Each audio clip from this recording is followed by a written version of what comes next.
सुप्रभात। मैं प्रतिभा डोडिया दलोदा पब्लिक विद्यालय की ओर से आप सभी को चिकित्सक दिवस की हार्दिक शुभकामनाएं। जैसा कि आप सभी जानते हैं कि आज 1 जुलाई जो कि चिकित्सक दिवस के रूप में मनाया जाता है। अक्सर लोगों द्वारा यह प्रश्न पूछे जाते हैं कि चिकित्सक दिवस क्यों मनाया जाता है। यह इसलिए मनाया जाता है क्योंकि पौराणिक चिकित्सक डॉक्टर विधान चंद्र रॉय का जन्म इस दिन हुआ था।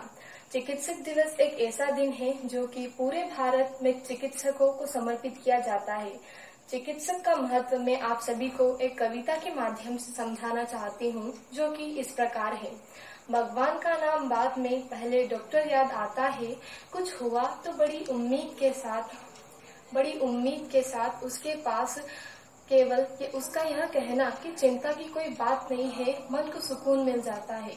आधी बीमारी तो यूं ही भाग जाती है। हर शख्स धन्यवाद देता है, चेहरे खिल जाते हैं।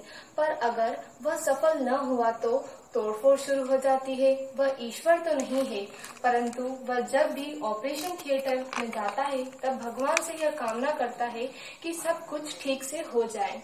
तभी तो वह बाहर आकर यह कह पाता है कि ऑपरेशन सफल हुआ। जीवन को बचाने वाले का धन्यवाद तो करना ही चाहिए। न सफल हुआ तो क्या हुआ, कोशिश तो की थी। डॉक्टर का सम्मान करना सभी की जिम्मेदारी है। आखिर उसके भरोसे ही तो हम हैं।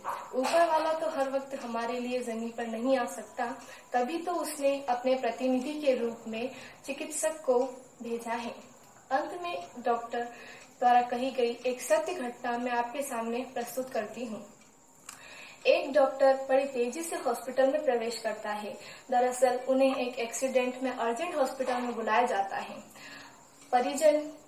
बेटे के परिजन सभी डॉक्टर का बेसब्री से इंतजार करते हैं। डॉक्टर के आते ही वहाँ सभी उन पर चिल्लाने लगते हैं और कहते हैं, हम आपका कब से इंतजार कर रहे हैं, आप अपनी ड्यूटी अच्छे से नहीं निभाते। डॉक्टर ने कहा, आप शांत हो जाइए, भगवान सब ठीक कर देंगे। इतना कहकर वह अंदर चले गए। थिएटर में जाकर उन्होंने 2 से ढाई घंटे ऑपरेशन किया और जब वह बाहर निकले तब उनके चेहरे पर एक अलग सी मुस्कुराहट दिखाई दी। तभी परिजनों को उन्होंने बताया कि मैं भगवान का शुक्रगुजार हूँ कि आपका बेटा ठीक है। इतना सुनकर सभी परिजन तरह तरह के सवाल पूछने लगे।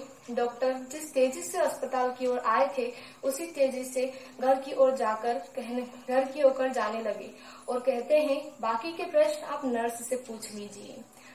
तो परिजनों ने कहा, यह घमंडी है, ये हमारे 2 से 3 प्रश्नों का जवाब भी नहीं दे सकता। नर्स की आंखों में आंसू थे। नर्स ने रोते हुए कहा, डॉक्टर साहब के बेटे की आज सुबह ही एक भयानक एक्सीडेंट से मृत्यु हो गई है।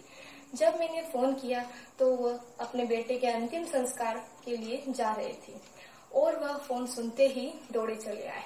सभी परिजन सुनकर रोने लगे। इसलिए वह जिस तेजी से अस्पताल की ओर आए थे, उसी तेजी से वे घर की ओर चले गए। कई बार हम बिना सोचे समझे किसी को गलत कह देते हैं, लेकिन हमें यह ध्यान रखना चाहिए। अंत में मैं कुछ पंक्तियों के साथ अपनी वाणी को विराम देना चाहूंगी। जीवन को अच्छे तरीके से जीने के लिए जिस प्रकार माता पिता की आवश्यकता होती है, उसी प्रकार एक चिकित्सक की सलाह की भी जरूरत होती है। माता पिता के बाद जीवन की सुरक्षा का बीड़ा चिकित्सक ही उठाते हैं। धन्यवाद। आपका दिन शुभ हो।